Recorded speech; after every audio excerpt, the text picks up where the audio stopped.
Hello everyone, my self Vinita. और आज से हम एक ऐसे की सीरीज़ करेंगे और जो ये ऐसे की सीरीज़ रहेगी वो स्पेशली यूपीएससी का जो फर्स्ट पेपर रहता है मेंस के लिए उसके लिए रहेगी। बट साथ में जो भी स्टेट पीसीएस के एग्ज़ाम्स होते हैं लाइक यूपी पीसीएस वगैरह है ना, वहाँ पर भी ऐसे पूछा जाता है और उनका फॉर्मेट ऑलमोस्ट यूपीएससी जैसा ही रहता है। थोड़ा सा वर्ड लिमिट और मार्क्स का थोड़ा सा डिफरेंस रहता है ना। बाकी आप अप्रोच वगैरह जो यूपीएससी में आप यूज़ करते हो उसको भी आप अपने पीसीएस में यूज़ कर सकते हो, है ना। तो आज से एक ये ऐसे वाली सीरीज़ चलेगी। जितना हो पाएगा उतना करेंगे। सबसे पहले जो फर्स्ट वीडियो जो आज मैं रिकॉर्ड कर रही हूँ उसके अंदर हम सिर्फ यूपीएससी का जो एसए का जो बेसिक रहता है, मीन्स क्या डिमांड करती है, क्या पैटर्न रहता है ना, मार्क्स डिस्ट्रीब्यूशन वगैरह ये सब उसको करेंगे। और फिर जो क्या अप्रोच रहेगी जिसके अकॉर्डिंग हम अपने ऐसे को प्रिपेयर करेंगे, है ना, तो वो थोड़ा सा बता देंगे। उससे पहले अगर मैं अपने बारे में बताऊँ तो मेरा नाम विनीता है और मैं पिछले 5 साल से सिर्फ डेडिकेटली यूपीएससी को ही प्रिपेयर कर रही हूँ। मैंने अभी मेंस नहीं लिखा है बट मैंने ऐसे को बहुत अच्छे से प्रिपेयर किया है। नॉट इवन ऐसे, बल्कि जो भी यूपीएससी का मेंस का रहता है उसको काफ़ी अच्छे से किया है, क्योंकि अगर 5 साल कोई देगा तो ऑब्वियसली कुछ तो प्रिपेयर किया ही होगा, है ना। तो मैंने खुद ने मेंस नहीं लिखा है बट जो भी मैंने ऐसे को प्रिपेयर वगैरह किया है वो काफ़ी टॉपर्स की कॉपीज़ वगैरह होती है वहाँ से, और जो मेरे कुछ फ्रेंड्स लोग हैं जिन्होंने मेंस लिखा है, इंटरव्यू भी दिया है, उनसे पढ़ा है, और कुछ टीचर्स और है उनसे भी पढ़ा है ना। तो नो डाउट मेंस मेरा ठीक है और ऐसे वगैरह मेरा बहुत अच्छा है क्योंकि मैंने उस पर काफ़ी वर्क किया है। तो आप थोड़ा सा इसके ऊपर ट्रस्ट कर सकते हैं और थोड़ा पढ़ सकते हैं इसके अकॉर्डिंग। अगर आपने मेरे अकॉर्डिंग किया, जैसे मैंने बताया, आपने उसको फॉलो किया तो no doubt within a month आपका ऐसे बहुत अच्छे से प्रिपेयर हो जाएगा। क्योंकि जो ये अप्रोच रहेगी उसके अंदर अपन बेसिक थोड़ा करेंगे, उसके बाद जो भी यूपीएससी ने अपने ऐसे पूछ रखे हैं 2014 से लगा के 2025 तक, क्योंकि 26 का भी पेपर नहीं हुआ है, तो 2025 तक जो भी यूपीएससी ने पूछे हैं उन सबको डिकोड करने की कोशिश करेंगे, और ना कि क्या अप्रोच अपन उसमें यूज़ कर सकते हैं, कैसे ऐसे को लिखा जा सकता है। तो सारा जो कुछ रहेगा उसको सब प्रैक्टिस करने की कोशिश करेंगे, है ना।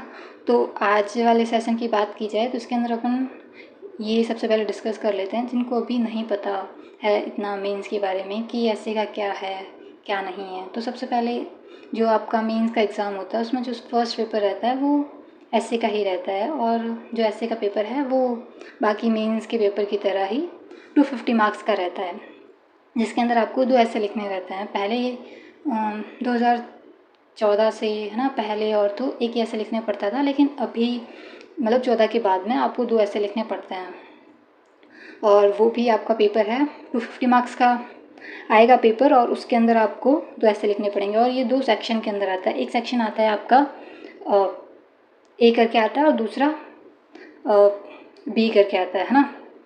जैसे कि यूपीएससी का ये एसए का पेपर हो गया, है ना। इसका मार्क्स टोटल रहता है आपका 250 का, जिसके अंदर आपको 2 ऐसे लिखने पड़ते हैं। एक सेक्शन ए से लिखना पड़ता है, एक आपको सेक्शन बी से लिखना पड़ता है। तो आपका जो प्रत्येक ऐसे हो गया वो 125 मार्क्स का हो गया, है ना। और आप ऐसे नहीं कर सकते हैं, और इसके अंदर भी आपको 1 2 3 और 4, है ना, 1 2 3 और 4, और इसके अंदर भी 1 2 3 और 4 आपको ऐसे मिलेंगे, है ना। तो आप ऐसे नहीं कर सकते हो कि आपने सेक्शन ए में से 2 आपने कर ली या फिर सेक्शन बी में से आपने 2 कर लिए। आपको ईच सेक्शन है उसमें से आपको एक एक ऐसे लिखना पड़ेगा। तो आपको देखना पड़ेगा कि कौन सा आपके लिए सूटेबल है इन चारों में से और कौन सा इन चारों में से, है ना। फिर उसके अकॉर्डिंग फिर आप अपना ऐसे एक एक लिख सकते हैं। फिर वो आपका मार्क्स 250 का हो जाएगा और एक आपका ऐसे 125 का हो जाएगा, है ना। तो सबसे पहले ये चीज़ तो हो गई कि ये पेपर फर्स्ट होता है, उसका मार्क्स ये रहता है, और ये सब चीज़ें चलती है। लेकिन ये है कि हमें ऐसे प्रिपेयर कैसे करना है, और क्योंकि ऐसा नहीं है कि आप कुछ भी लिखे जा रहे हो, जो आपसे डिमांड की जा रही है ना, वो आप फुलफ़िल कर रहे हो या नहीं कर रहे हो, वो सबसे मैटर करता है ना। क्योंकि एग्ज़ामिनर आपकी जो लिखा है, जो आपकी कॉपी, उसी के बेसिस पे आपको मार्क्स देगा। तो यूपीएससी ने स्पेशली ऐसे के लिए कोई सिलेबस तो डिफ़ाइन नहीं कर रखा है, बट फिर भी उन्होंने सिर्फ 2-3 लाइनों में कुछ बोला है रिगार्डिंग ऐसे कि आपका जो ऐसे है वो 3 मेजर पॉइंट के ऊपर रिले करना होना चाहिए। फर्स्ट आपका ऐसे टू द पॉइंट होना चाहिए, मीन्स आपको कोई भी टॉपिक दे दिया है ना, तो आप उसी के ऊपर लिखिए। ऐसा नहीं है कि आपको राम के बारे में पूछा है और आप सीता के बारे में लिख रहे हैं ना, तो ऐसा नहीं होना चाहिए। आपके अंदर जो ऐसे है वो भटकाव वाला नहीं होना चाहिए ना, बंधा हुआ रहना चाहिए, सटीक रहना चाहिए। दूसरा इफेक्टिव रहना चाहिए, मीन्स एग्जामिनर उसको पढ़ते ही उसको अच्छा फील हो, मीन्स उसको थोड़ा सा आनंद वाली चीज़ आई कि हाँ कुछ तो लिखा है और कुछ अच्छा लिखा है ना, कि आपने इंट्रोडक्शन काफ़ी अच्छे से लिखा है कुछ रीसेंट का, या जो भी ये अपन बाद में बात करेंगे कि कैसे क्या क्या लिखना होता है ना। बट ओवरऑल ये है कि आपका ऐसे है वो इफेक्टिव रहना चाहिए, कुछ यूनिकनेस आपके ऐसे के अंदर होनी चाहिए जो एग्जामिनर के माइंड को हिट करे, है ना। थर्ड अकॉर्डिंग टू ऐसे होना चाहिए, मीन्स यहाँ पर भी यही है कि आपका ऐसे के ऊपर केंद्रित होना चाहिए, जो टॉपिक है उसके ऊपर आपका ऐसे सेंट्रिक होना चाहिए, भटकाव वगैरह ये सब चीज़ें नहीं होनी चाहिए। और दूसरा एक ये भी है कि आपका जो ऐसे है वो एक सिस्टमेटिक फॉर्मेट में होना चाहिए, है ना, कि आप अच्छे से लिंक कर पा रहे हो और एक पैराग्राफ से आप दूसरे पैराग्राफ में जा रहे हो तो आप अच्छा कनेक्टर यूज़ कर पा रहे हो, है ना। ऐसा नहीं है कि आप पहले किसी चीज़ के बारे में लिख रहे थे उसके बाद डायरेक्ट आप किसी और चीज़ के ऊपर फ्लिप कर गए, ऐसा नहीं होना चाहिए। बीच में कुछ लिंकेज होना चाहिए या फिर कुछ हिंट कर दिया जाना चाहिए। आपका जो पहले वाला पैराग्राफ एंड हो रहा है ना, तो उसके एंड में कुछ कर दो, या फिर आप स्टार्टिंग जो नया पैराग्राफ करो उसमें आप ऐसा कुछ जोड़ दो जिससे आपका मतलब कि एक उसका क्रमबद्धता बोलो या फिर क्रोनोलॉजिकल फॉर्म में होना चाहिए, है ना। तो ये चीज़ हो गया। और फिर बात अगर अपन करें कि अपनी क्या अप्रोच रहेगी या फिर कैसे ऐसे किया जाएगा, है ना, तो उसका फर्स्ट वाले लेक्चर में तो यही है कि इंट्रोडक्शन कैसे लिखना है, कंक्लूज़न, बॉडी पार्ट ये कैसा होना चाहिए। दूसरा ऐसे की कुछ अप्रोच रहती है कि आप इन अप्रोचेस के बेस पे अपना ऐसे लिख सकते हैं, है ना, तो उसको थोड़ा सा अपन डिस्कस कर लेंगे।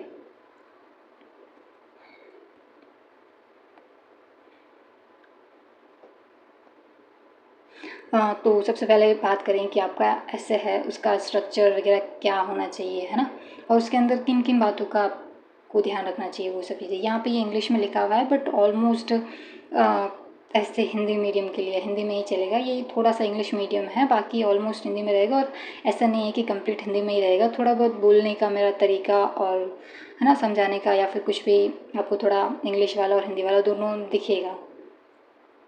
ठीक है, तो सबसे पहले बात करें कि कैसा स्ट्रक्चर होना चाहिए, तो है ना जो भी आप ऐसे के अंदर आर्गूमेंट दे रहे हो, है ना, तो एक ऑर्गेनाइज्ड फ्रेम में होना चाहिए और एक कलेक्टिव फॉर्मेट में होना चाहिए, है ना।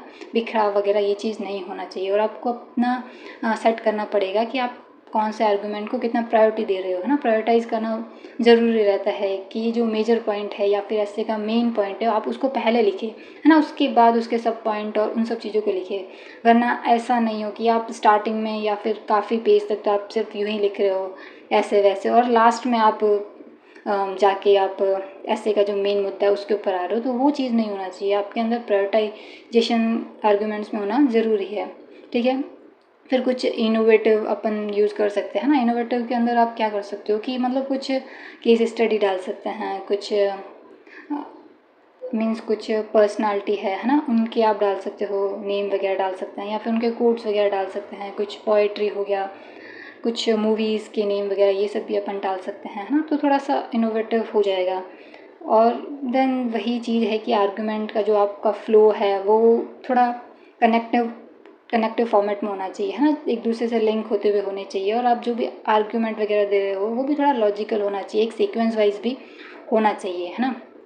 और मेन ये भी है कि अगर आप लिख रहे हैं ना अपना ऐसे, तो उसमें आपको ये चीज़ हमेशा ध्यान रखनी है कि आपका ऐसे का टॉपिक क्या देख रखा है ना, तो आप उसको बार बार आप ज़्यादा नहीं बट फिर भी आप 2-3 पैराग्राफ के बाद में उसको थोड़ा सा मेंशन कर दें या फिर आप उसको लिख दें, ताकि एग्जामिनर को लगे कि आप ऐसे से कहीं दूर नहीं गए हो, आपको माइंड में आपके चल रहा है कि आप उसी टॉपिक के ऊपर लिख रहे हैं ना, तो उनको भी बार बार यूँ लगेगा हाँ टॉपिक तो यही चल रहा है। वरना क्या होता है कि आपकी जो क्या लिख रहे हो ना उसमें एग्जामिनर खो जाता है, उनको पता नहीं चलता है कि एग्जाम मेन क्या है। फिर बाद में एंड में आप वापस लिख रहे हो तो उनको लगेगा अच्छा ये था, वो अच्छे से लिंक नहीं कर पाएंगे, है ना। तो थोड़ा सा रेनफोर्स कर देना चाहिए अपने कोर आर्गूमेंट को, है ना।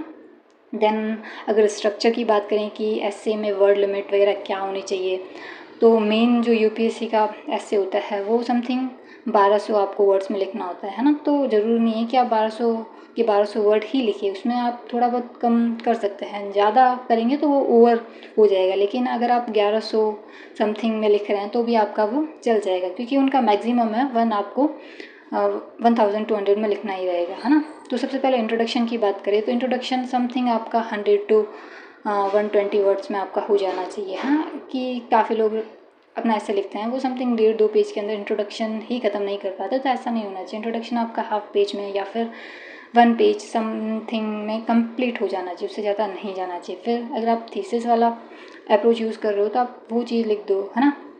देन जैसे कि बॉडी पार्ट्स वगैरह है, और अगर आप अपना कोटेशन वगैरह इन सब चीज़ों से यूज़ करते हैं ना, तो आप पहले वो चीज़ लिखिए, उसके बाद अगर आप उसको एलोब्रेट करना चाह रहे हैं, मीन्स हल्का सा एक्सप्लेनेशन देना चाह रहे हैं ना, तो वो भी आप लिख सकते हो। और ये भी लिख सकते हो थोड़ा बहुत क्रक्स कि हाँ अपना ऐसे है वो इन मुद्दों पे आप उठाएंगे, है ना। तो वो चीज़ आप समथिंग लिख सकते हैं 80-100 पेज के अंदर ऐसा। तो कुल मिला के ये सब चीज़ आपकी 2 से 2.5 पेज के अंदर हो जाना चाहिए, है ना। इससे ज़्यादा नहीं होना चाहिए। फिर बाद में बॉडी चलेगा। बॉडी भी आप अगर आप काउंटर और उसके सपोर्ट में 2 आर्गुमेंट को लेके चल रहे हैं ना, वैसे तो आपको देना ही चाहिए, जहाँ नीड हो काउंटर आर्गुमेंट तो आपका होना चाहिए, जिससे आप हमेशा मिडल वे के अंदर रहेंगे। वरना क्या हो जाता है, रेडिकल हो जाते हैं कि या तो आप सिर्फ उसको काउंटर ही कर रहे हो या फिर आप सिर्फ सपोर्ट ही कर रहे हो, है ना। तो एक सिक्के के 2 पहलू होते हैं, वैसे भी, है ना, थोड़ा अप्रोच लेके चलना पड़ेगा।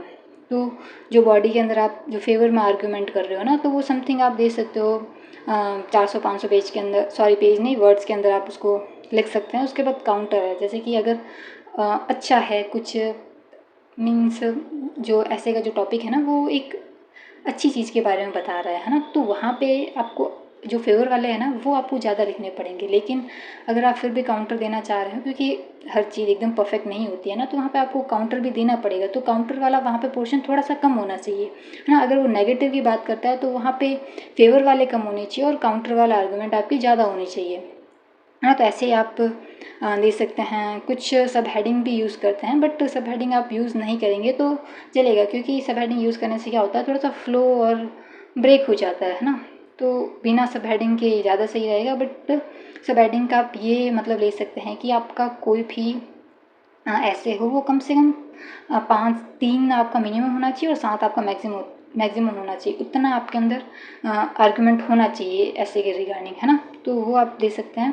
फिर बाद में कंक्लूज़न लिख सकते हैं 100-120 वर्ड के अंदर, है ना। और कंक्लूज़न भी आपको डायरेक्ट नहीं लिखना है कि आप डायरेक्ट कंक्लूज़न के ऊपर पहुंच गए, ऐसा नहीं होना चाहिए। आप ऐसे एंड कर रहे हो, उससे कुछ समथिंग 4-5 लाइन तो आपको देना ही चाहिए। मेन क्रक्स आप दे दिए, आपने क्या क्या लिखा है, या फिर जो भी आप किस तरीके से एंड करना चाहते हैं वैसा आप एंड कर सकते हैं। उसके बाद में अपना कंक्लूड कर सकते हो ऐसे को, है ना। तो वो ज़्यादा सही रहेगा। वरना डायरेक्टली जंप करना वो थोड़ा सा इफ़ेक्ट को थोड़ा सा कम कर देता है ना, तो आप वैसा कर सकते हैं। और उसके बाद बात आती है इंट्रोडक्शन की, है ना। तो इंट्रोडक्शन की कैसे लिखा जाता है, तो इंट्रोडक्शन में खूब मतलब तरीके चलते हैं। पहले एक सेकेंड, इंट्रोडक्शन से पहले थोड़ा अप्रोचेस का देख लेते हैं कि क्या क्या अप्रोच से ऐसे लिखे जाते हैं। अप्रोच काफ़ी ज़्यादा चलती है ना। पहले अगर बात करें कि एक जो पेस्टल हाइड बोल सकते हो, इसके अंदर से पेस्टल लिखा हुआ है, लेकिन आप उसको पेस्टल हाइड को भी आप मान सकते हो, है ना। पेस्टल हाइड करके, जिसके अंदर 4 पॉइंट आपके और हो जाएंगे, है ना। जैसे कि पॉलिटिकल हो गया, इकोनॉमिकल हो गया, सोशल हो गया, टेक्नोलॉजिकल हो गया, लीगल हो गया, एथिकल हो गया, हिस्टोरिकल हो गया, इंटरनेशनल वाला हो गया, डिफेंस का आप लिख सकते हो, है ना। इन्वायरमेंटल पोर्शन लिख सकते हो। ऐसे करके आप खूब सारे आर्गूमेंट बना सकते हो और उनको आप लिख सकते हो। बट ये वाली अप्रोच क्या है कि काफ़ी पुरानी हो गई। पहले तो काफ़ी चलती थी और मार्क्स भी मिलते थे, बट आजकल अगर अपन टॉपर्स कॉपीज़ को और देखें तो ये अप्रोच काफ़ी ज़्यादा पुरानी हो गई है ना। तो इसमें इतने मार्क्स नहीं आते और काफ़ी इसको ईजी माना जाता है। अगर आपके पास कोई ऑप्शन नहीं है, आप नहीं कर पा रहे हैं, तब तो ठीक है ना। और अगर अपन आगे के जो एग्जाम्पल्स के रूप में या फिर प्रैक्टिस के रूप में ऐसे देखेंगे तो वहाँ पर भी इसका अपन यूज़ करेंगे, बट उसको अपन एज अ सब पॉइंट के अंदर यूज़ करेंगे। मीन्स मेन अप्रोच है वो यहाँ पर नहीं चलेगी। मीन्स आपने एक हेडिंग देखी ना तो उसका सब पॉइंट आप उसको बना सकते हो, बट मेन जैसे कि मोस्टली लिखते हैं कि हाँ इंट्रोडक्शन लिख दिया, उसके बाद बॉडी पार्ट लिख रहे हैं ना, तो उसका स्टार्टिंग से हिस्टोरिकल इसका पर्सपेक्टिव ये है, पॉलिटिकल ये है, इकोनॉमिकल है, ऐसे करके पूरा 6-7 पॉइंट ये देके फिर कंक्लूड कर देते हैं ना, तो वो वाली अप्रोच थोड़ी सी गलत है और वो थोड़ा पुरानी हो गई है। गलत तो अपन उसको नहीं बोलेंगे, बट वो थोड़ी ओल्ड हो गई है, 5 से इतना मार्क्स मिलता नहीं है ना। तो इसको अपन सबसे कम वेटेज देंगे, ठीक है। उसके बाद आता है टेम्पोरल वाला, कर सकते हैं, है ना, ये भी चलता है। जैसे कि आपने कोई ऐसे लिख रहे हो, है ना, तो वहाँ पे ये अप्रोच यूज़ कर सकते हो कि उसका पास्ट बता सकते हो कि है ना, हिस्ट्री, पास्ट मीन्स हिस्ट्री हुआ, है ना, कि हिस्ट्री से लेके उसका ये कनेक्शन है, मतलब उसका ऐसे एवोल्यूशन हुआ है, ये सब चीज़ आप लिख सकते हो। उसके बाद प्रेजेंट लिख सकते हैं कि प्रेजेंट में उसकी ये स्थिति, और फ्यूचर का लिख सकते हैं कि फ्यूचर में, जैसे कि आपको टेक्नोलॉजी के है ना बेस पे कोई ऐसे दे दिया तो उसमें आप लिख सकते हो कि टेक्नोलॉजी की स्थिति पहले कैसी थी, पास्ट के अंदर, प्रेजेंट में क्या और फ्यूचर में कैसी होगी, है ना। तो ऐसे अपन अपनी ये अप्रोच यूज़ कर सकते हैं। उसके बाद इंस्टीट्यूशनल अप्रोच भी दे सकते हैं कि काफ़ी सारे इंस्टीट्यूट होते हैं, है ना, उनके बेसिस पे दे सकते हैं। जैसे कि एजुकेशन के ऊपर आता है, मतलब ऐसे आता है, या फिर जैसे कि अभी रिसेंट पेपर लीक और ये सब चीज़ें, है ना, तो इससे लिंक करके कुछ आपको ऐसे मिल सकता है ना, आ सकता है। तो उसमें अपन लिख सकते हैं कि वहाँ पे स्कूल का लिख सकते हैं, कॉलेज का, ये सब इंस्टीट्यूशनल, है ना, बॉडीज़ वगैरह हो गई, गवर्नमेंट का, judiciary, media, NGO, social media हो गया, उन सब का आप जितना हो सकता है ना वैसे इंस्टीट्यूट को आप लिंक करके और फिर अपना ऐसे को लिख सकते हैं। और एक ये काफ़ी अच्छी है अप्रोच, स्टेक होल्डर करके, है, स्टेक होल्डर अप्रोच भी अच्छी है। इसको अपन यूज़ कर सकते हैं कि आपको कोई ऐसे दिया है तो उसके अंदर कौन कौन सा स्टेक होल्डर है ना, मीन्स कौन किसको बेनिफिशियल कोई भी चीज़ करेगी या फिर किसको हार्म करेगी, है ना, तो वो लिख सकते हैं। जैसे इन्वायरमेंट से रिलेटेड कोई ऐसे आ गया तो उसके अंदर लिख सकते हैं कि हाँ इनको ये फ़ायदा करेगी, इनको ये नुकसान करेगी, है ना। तो उसके अंदर कौन कौन से स्टेक होल्डर है, जैसे इन्वायरमेंट के अंदर सिटीज़न हो गया, गवर्नमेंट भी कहीं ना कहीं रहती है, सोसाइटी रहता है, इन्वायरमेंट खुद हो गया वो रहता है, और भी खूब सारी, है ना, जो भी स्टेक होल्डर आपको याद है उसके बेसिस पे लिख सकते हैं। और स्टेक होल्डर में अपन ने ये चीज़ दे रखी है कि हाँ गवर्नमेंट होता है, सिटीज़न होता है, मीडिया ग्रुप रहता है, जर्नलिस्ट होता है, अपोजिट पार्टी, जुडिशियरी, यूथ होता है ना, मार्जिनाइज होता है, और मीन्स आदिवासी हो गए, वो हो गए हैं, ST SC कम्युनिटीज़ हो गए, मतलब जो भी आप मतलब ऐसे की रिक्वायरमेंट के अकॉर्डिंग जितना आपको स्टेक होल्डर मिलता है ना, तो आप उसके बेसिस पे भी इसको यूज़ कर सकते हो, है ना। और एक ये भी होता है थीसिस और एंटीथीसिस करके, है ना, ये वाला अप्रोच भी लिख सकते हैं अपन। और एक क्रोनोलॉजिकल अप्रोच होता है ना, तो वो अपन यूज़ कर सकते हैं कि पहले उसकी स्थिति कैसी थी, फिर उसका धीरे धीरे उसका कैसे विकास हुआ, करंट की सिचुएशन, फ्यूचर वाला। बट अगर अपन क्रोनोलॉजिकल वाला देखें तो वो सेम उसी की तरह हो गया जो अपन टेम्पोरल अप्रोच यूज़ करते हैं ना, तो सेम ही हो गया, पास्ट, प्रेजेंट और फ्यूचर वाला। तो ये हो सकता है, ठीक है। ये मेजरली ये जो भी होता है ना अप्रोचेस वो हो गया। ये पेस्टल हाइट यहाँ पर रहा, और ये क्रोनोलॉजिकल या फिर जो लेवल अप्रोच बोल सकते हैं, है ना, इसको। हाँ ये वाली लेवल वाली काफ़ी अच्छी रहती है ना, आपकी मीन्स कोई भी चीज़ है वो कैसे आगे बढ़ती है ना। जैसे कि सबसे पहले इंडिविजुअल रहता है, उसके बाद उसकी फैमिली आती है, उसके बाद उसकी सोसाइटी आती है, सोसाइटी के बाद उसके कुछ इंस्टीट्यूशंस रहते हैं वो आते हैं, उसके बाद पब्लिक ऑर्गेनाइजेशन हो गया, प्राइवेट ऑर्गेनाइजेशन हो गया, नेशनल लेवल पे कोई चीज़ हो गया, वर्ल्ड के लेवल पे कोई हो गया, है ना। तो ऐसे करके अपने इस अप्रोच को आगे बढ़ा सकते हैं ना। तो ये वाली अप्रोच भी काफ़ी अच्छी है, इसको भी अपन यूज़ कर सकते हैं। एक SDGs, है ना, अप्रोच हो सकती है, जो सस्टेनेबल डेवलपमेंट गोल्स है ना, उनको लिंक करके आप लिख सकते हैं कि अगर ऐसा कुछ आता है ना, तो वो फिर किस किस SDG से लिंक रहेगा, है ना, किस किस को इम्पैक्ट करेगा, तो वो चीज़ अपन लिख सकते हैं। जैसे कि पॉवर्टी पे आ गया, है ना, पॉवर्टी आया तो फिर आप उसको पॉवर्टी से लिंक कर सकते हो, है ना, जेंडर इक्वालिटी से आप उसको लिंक कर सकते हो, एजुकेशन से लिंक कर सकते हो, हेल्थ से कर सकते हो, इकोनॉमिकल डेवलपमेंट से कर सकते हो, है ना, और अर्बनाइजेशन, और काफ़ी SDG से लिंक कर सकते हो, सॉरी, है ना। तो ये वाली अप्रोच भी चल सकते हो। और उसके अंदर भी देखो काफ़ी अलग तरीके होते हैं। जैसे कि एक तो आपने लिखा है कि अगर आप कोई ऐसे लिख रहे हो तो सबसे पहले आपने लिख लिया कि हाँ ये चैलेंजेस है, तो उसका है ना ये सिचुएशन है और ये इसका सॉल्यूशन रहेगा। एक आप ऐसे कर सकते हो जैसे कि आपने पॉइंट बनाया पॉवर्टी का, उसके साथ ही आपने उसके दे दिया इश्यू और साथ में उसने उसका दे दिया आपने सॉल्यूशन, है ना। क्या किया जा सकता है, गवर्नमेंट क्या कर रही है, उस प्रकार से आप दे सकते हो, है ना। एक होता है ना जैसे इस पैराग्राफ में आप सिर्फ इशू लिख रहे हो फिर आप उसको सॉल्यूशन लिख रहे हो, वरना आपने एक ही पॉवर्टी का पॉइंट बनाया उसके अंदर आपने पहले इशू लिख दिया और उसके बाद उसका सॉल्यूशन लिख लिया, है ना। तो ये क्या हो जाएगा, आप स्पेसिफिक पॉइंट के लिए देंगे, वरना क्या होता है कि वो एक जनरलाइज हो जाता है। तो ये वाली अप्रोच काफ़ी अच्छी है, तो आप लिख सकते हो इसको, है ना। और अगर कभी होता है कि कुछ सूझ ही नहीं रहा है तो अपन जीएस वाइज भी जा सकते हैं, है ना, क्योंकि यूपीएससी के जो अदर जीएस के पेपर है उसको भी काफ़ी अच्छे से प्रिपेयर कर ही रखा होता है ना। तो उनके बेसिस पे भी अपन लिख सकते हैं। जैसे कि आपका कोई भी ऐसे है तो आप उसमें देखो कि आपका फर्स्ट पेपर है, फर्स्ट पेपर के अंदर आर्ट एंड कल्चर होता है ना, वहाँ से क्या क्या कुछ आपको दिख रहा है जो आप लिख सकते हो, है ना। और हिस्ट्री हो गया, वहाँ से आप लिख सकते हो। ज्योग्राफी हो गया, वहाँ से आप कुछ उठा सकते हो। सोसाइटी हो गया, वहाँ से आप कुछ उठा सकते हो। और सोसाइटी में भी आपको खूब सारे सब हेडिंग मिलेंगे और ज्योग्राफी में भी आपको खूब सारी चीज़ें मिलेगी। आर्ट एंड कल्चर, हिस्ट्री, इन सब के अंदर आपको काफ़ी पॉइंट्स मिल जाएंगे, है ना। फिर अपन आगे GS2 के अंदर, उसके अंदर आपको पॉलिटी दिखेगा, IR दिखेगा, है ना। तो वो चीज़ अपन लिख सकते हैं। एडमिनिस्ट्रेटिव दिखेगा, उसको अपन लिख सकते हैं। गवर्नेंस मिलेगा, उसको अपन लिख सकते हैं, है ना। मीडिया पॉलिसी वगैरह काफ़ी कुछ चीज़ें हैं, उनको अपन लिख सकते हैं वैसे अपने हेडिंग बना के, या फिर जो अपने आर्ग्यूमेंट अपन जनरेट कर सकते हैं। फिर GS पेपर थर्ड हो गया, है ना, उसमें इकोनॉमी हो गया, एग्रीकल्चर, साइंस है, सिक्योरिटी है, स्पेस है, डिफेंस है ना। तो वो सब चीज़ें अपन लिख सकते हैं। डिजास्टर मैनेजमेंट हो गया।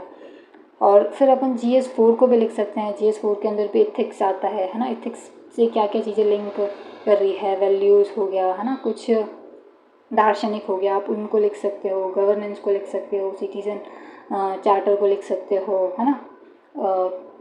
ये जो भी आपको याद आए कि हाँ ये वाला हेडिंग है वो आपके ऐसे के अकॉर्डिंग है और आप उसको यूज़ कर सकते हो, तो आप उसको लिख सकते हो, है ना।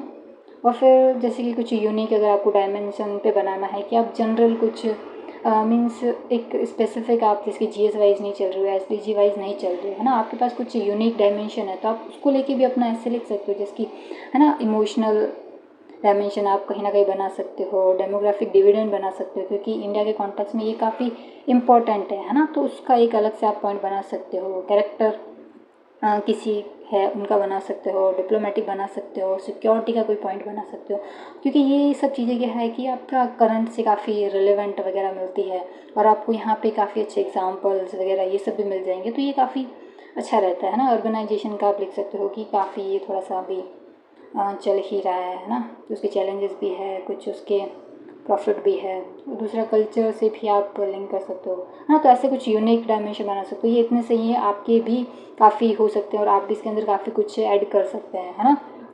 तो मेन ये अप्रोचेस का था, यही सब था। फिर बाद में एक ये चीज़ बचा था कि इंट्रोडक्शन है। इंट्रोडक्शन में अपन क्या क्या लिख सकते हैं, है ना। अपने वर्ड्स वगैरह तो मतलब देख लेते हैं कि इतने वर्ड्स में इंट्रोडक्शन होना चाहिए, इतने में बॉडी होना चाहिए, है ना, इतने में कंक्लूजन होना चाहिए। फिर है कि अपन को स्टार्ट कैसे करना होता है। स्टार्ट एनेक्डोट से कर सकते हो, मीन्स आप कोई स्टोरी, है ना। स्टोरी ज़रूरी नहीं है कि अपन कहीं पे पढ़ते हैं वैसी ही हो, वो ज़रूरी नहीं है कि आपने कहीं पहले बुक वगैरह में पढ़ रखी है ना। लाइक अभी मैं नॉर्मल सा बता रहा हूँ, खरगोश चूहे वाली, है ना, सॉरी खरगोश और कछुए वाली, है ना। ऐसी स्टोरी ज़रूरी नहीं है, आप कैसे भी स्टोरी यूज़ कर सकते हो। स्टोरी में जैसे कि आप मेथोडोलॉजी मीन्स रामायण हो गया, महाभारत का कुछ आप लिख सकते हो। किसी मूवी का आप कॉन्टेक्स्ट ले सकते हो, किसी पर्सन की स्टोरी है उससे आप कर सकते हो। कोई करंट का एग्जाम्पल है ना। किसी, है ना, कोई रिसेंट की कोई घटना चल रही है तो आप उससे आप लिंक कर सकते हो। कोई अगर आपको कोई रिपोर्ट अच्छी लगी है ना, वो आपसे लिंक हो रही है ऐसे से, तो वो आप उसको यूज़ कर सकते हो। और फिर बाद में कोट और ये सब चीज़ तो है ही है कि आप किसी कविता से स्टार्ट कर रहे हो या फिर नॉर्मल आप किसी दार्शनिक का आप कोट लिख रहे हो, है ना। तो ये सब चीज़ें तो है ही, बट अगर आप एनेक्डोट से और ऐसे यूनिक चीज़ों से अगर आप स्टार्ट करेंगे ना तो वो काफ़ी ज़्यादा सही रहती है ना। क्योंकि जो कोट वाली चीज़ है वो पहले काफ़ी ज़्यादा चलती थी, नो डाउट, है ना। लोग खूब इसका यूज़ करते थे, है ना। और नो डाउट उनको मार्क्स भी मिलता था, लेकिन अभी ऐसा नहीं है। अगर आप इंग्लिश मीडियम में स्पेसिफिक देखेंगे तो वहाँ पे उनके पूरे ऐसे में भी आपको कोट नहीं मिलेंगे, लेकिन फिर भी उनका 150 प्लस स्कोर रहता है ना। तो ये सब चीज़ें तो चलती है। तो ऐसे आप अपना ऐसे है ना, क्या कहते हैं, ऐसे में इंट्रोडक्शन लिख सकते हैं। देन फिर अगर आप थीसिस वाली चीज़ें कर रहे हैं तो वहाँ पे फिर आप कौन कौन से अपने क्वेश्चंस को आप उठाएंगे, है ना, तो उनको आप एड्रेस कर सकते हो कि हाँ ये क्वेश्चन है, क्यों, क्या, कैसे, जो भी आप क्वेश्चन एड्रेस करना चाहेंगे ना, तो आप उसको उठा सकते हो या फिर उसको थोड़ा सा मेंशन कर सकते हो। ये आपका समथिंग 5-6 मतलब एक आधा पेज का पैराग्राफ में आप आधे पेज के पैराग्राफ में भी लिखेंगे ना तो भी आपका चल जाएगा। ये सब चीज़ें अपन थोड़ा देर प्रैक्टिस वगैरह करेंगे ना तो वहाँ पे अपन डिस्कस कर लेंगे कैसे क्वेश्चन बनते हैं, क्या आप लिख सकते हो, वो सब चीज़ें धीरे धीरे हो जाएगी, है ना। और फिर अगर आप बॉडी है, बॉडी पार्ट में अगर आप आर्गूमेंट्स लिख रहे हो, है ना, तो उसके अंदर आप आपके जो भी आर्गूमेंट है वो अपने जो ओपिनियन दिया उससे जस्टिफाई होना चाहिए, है ना। फिर आप जस्टिफाई करने के लिए कुछ एग्जांपल्स यूज़ कर सकते हो, कुछ केस स्टडी डाल सकते हो, कुछ रिपोर्ट्स वगैरह डाल सकते हो। बट यहाँ पे ऐसा नहीं करना है कि आप खूब सारे डेटा फैक्ट, ये ज़्यादा काम नहीं आएंगे। बस थोड़ा कुछ नॉर्मल सा आप प्रूव कर सकते हो कि हाँ चलो यहाँ पर भी ये चीज़ बात कर रखी है ना, जिसके इन्वायरमेंट का आ रखा है, तो वहाँ पे आप थोड़ा बहुत आईपीसीसी का मेंशन कर सकते हो कि हाँ उन्होंने भी आप ये मेंशन किया है कि हाँ पॉल्यूशन काफ़ी ज़्यादा हो रहा है, इन्वायरमेंट डिप्लोमेंट वगैरह हो रहा है, ये सब चीज़ें लिख सकते हो। और थिंकर्स हो गए या फिर है ना फिलोसोफर होते हैं, है ना, उनका आप थोड़ा बहुत नाम लिख सकते हो या फिर थोड़ा बहुत छोटा मोटा कोई कोटेशन वगैरह है वो आप यूज़ कर सकते हो। देन काउंटर आर्गूमेंट है तो वहाँ पर भी आप अल्टरनेटिव उनके जो पर्सपेक्टिव है उसको प्रोवाइड कर रहे हैं, जो मतलब आपने सपोज में जो पॉइंट दिया ना तो उसका थोड़ा सा आप काउंटर में दीजिए, है ना। और थोड़ा सा डेप्थनेस और डाइवर्सिटी भी होनी चाहिए काउंटर के अंदर, है ना। और जितना आप मल्टी डायमेंशन को आप लिखेंगे, जितना मल्टी डायमेंशनल होगा, जितने ज़्यादा आर्गूमेंट रहेंगे, है ना, जितनी ज़्यादा आप डाइवर्सिटी को टच कर पाएंगे ना, उतना ऐसे अच्छा रहेगा। बट ये है कि ऐसे नहीं है कि आप मल्टी डायमेंशन लिखने के चक्कर में पूछा कुछ और है, कुछ और लिख रहे हो, ऐसा नहीं होना चाहिए। वो कहीं ना कहीं उसको इम्पैक्ट कर रहा हो, है ना, वो कहीं ना कहीं लिंक हो रहा हो, वैसे डायमेंशन आपको देने हैं, है ना। तो ये भी हो जाएगा। फिर आप अगर कंक्लूज़न की बात करें तो यहाँ पे मैंने आपको बताया ही था कि डायरेक्ट आपको कंक्लूज़न नहीं देना है ना, आप एकदम स्मूथ तरीके से आप ट्रांजिशन करना है, जैसे कि हाँ आपका बॉडी ख़त्म हो रहा है उसके बाद आप कंक्लूज़न के अंदर आ रहे हैं, है ना, तो उनको लगना भी चाहिए कि हाँ कहीं ना कहीं आप कंक्लूज़न की तरफ जा रहे हैं, तो वो चीज़ रहना चाहिए।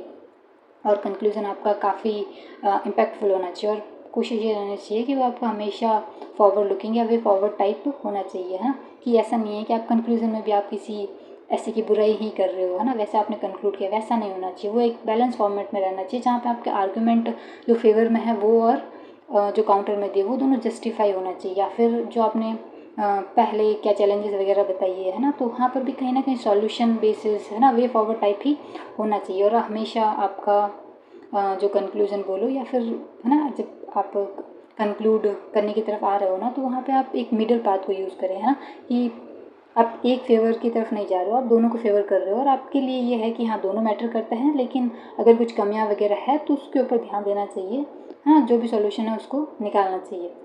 तो इस प्रकार से अपन ऐसे को है वो कंक्लूड कर सकते हैं, ठीक है। तो मेन आज का यही था, ये हो गया। उसके बाद अपनी सीरीज़ बोले तो ऐसी चलेगी कि अप्रोचेस तो बता दिए, लेकिन बताने से कुछ नहीं होता है ना, जब तक अपन प्रैक्टिस नहीं करेंगे और अपन को पता नहीं चलेगा कि हाँ अपन को ऐसे लिखना कैसे है, कैसे जो भी अप्रोच है उसको यूज़ करना है। तो उसके लिए अपन को जो यूपीएससी के PYQs है उसको थोड़ा सा देखना पड़ेगा, हाँ, उनकी थोड़ी प्रैक्टिस करनी पड़ेगी।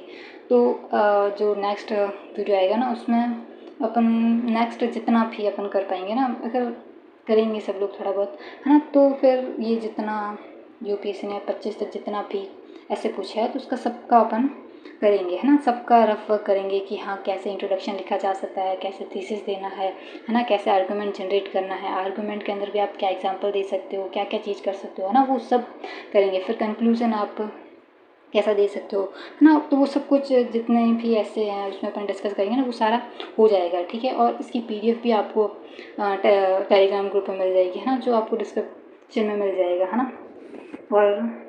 और मेन बात ये है कि अगर आप इसको अच्छे से फॉलो करेंगे तो क्या होगा कि समथिंग जितना भी दिन अपन करेंगे ना, उसके बाद एक ऐसे का आपका पेपर बहुत अच्छे से प्रिपेयर हो जाएगा। क्योंकि ऐसा नहीं है कि मैंने ये एक दिन में प्रिपेयर किया, मैंने काफ़ी इसमें मतलब इसको टाइम दिया है, बहुत अच्छे से प्रिपेयर किया है ना। तो अगर आप सारे यूपीएससी के कर लेंगे ना, है ना, तो आपके पास एग्जाम्पल्स की कोई भी कमी नहीं रहेगी। आपके पास इंट्रोडक्शन का भी ऐसा नहीं रहेगा कि आप उसको किस प्रकार से इंट्रोड्यूस करें, है ना। ऐसे को सब कुछ आप लिख सकते हो और आपको ये भी नहीं लगेगा कि आपको ऐसे आ नहीं रहा, आप क्या लिखेंगे। अगर आपको क के ऊपर भी दिया ना ऐसे, तो कुछ ना कुछ तो आप क के ऊपर भी लिख लेंगे, है ना। इतना मतलब हो जाएगा अच्छे से प्रिपेयर, आप बहुत स्मूथली इजीली ऐसे को कर सकेंगे, है ना। तो कंडीशन यही है कि अगर आप थोड़ा बहुत करेंगे साथ में तो वो हो जाएगा। अदरवाइज़ एक दिन देखा 2 दिन देखा तो उससे कोई मतलब नहीं रहेगा। थोड़ा बहुत आपको प्रैक्टिस करना पड़ेगा, है ना।